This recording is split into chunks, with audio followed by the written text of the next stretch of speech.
ቆይ ግን ማነሽ? ለምንድነው ደጋግመሽ ምትደውይልኝ ስልኬ ላይ? ይቅርታ መጀመሪያ ሰላምታ አይቀርም? ሰላምታ እኮ ደግሞ ባህላችን ነው። ቆይ ግን አንቺ ደጋግመሽ እየደወልሽ ባህል ማለት አይከብድም? አይ ተሳሳተ ሁሉ እኮ አይፈረድበትም። ይኸውልሽ መሳሳት ከተጠያቂነትም ከፍርድም ማዕደንም። እሺ እንልህ ይፈረድበት። ግን ቅጣቱ መቅለያ ይሆንልሃል? እኔ ምለው የህግ ተማሪ ነሽ እንዴ? አይደለም። ባይሆን የህብረተሰብ ሴት መጠበቅ ላይ አሪፍ ነኝ። ስለዚህ ሰላምታ ደግሞ ባህላችን ነው። የእግዚአብሔር ምሳና ራት ይላሉ እትዬ ብርጣሉ። ይኸውልሽ እሱ ለማማ ብርጣሉ ነው። እሺ አንተ ሴዋ ብትሆን ታተፍበታለህ እንጂ መቼስ አትከስርበት።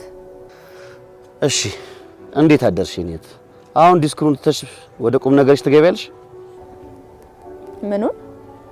ቆይ ለምንድን ነው የምትደውይው? በቃ የመጀመሪያ ጊዜ ስደውል ያው ቁጥር ተሳስቼ ነበር። ከዛስ ምን? ከዛ በኋላስ?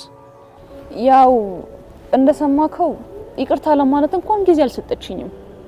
ቆይ ታዲያ ለምን ደጋግመሽ ትደውያለሽ? ሰው አይደለው መቼስ? መቼም ምን? ያው በተፈጠረው ነገር ስለታዘብኩ ለዛ ነው ደጋግሜ ደወልኩት። ደግሞ ትዝብት ምን አመጣው? ሳይተዋወቅ መተዛዘብ አለ እንዴ? እውቀትና ውልደት አንድ ቀን ነው ይባል የለ? እና አውቂያቸዋለሁ ብቻ ልትይ እንዳይሆን። በሚገርም ሁኔታ ቤትን ባይነ ህሊኔን ይሳልኩት እናም የታዘብኩት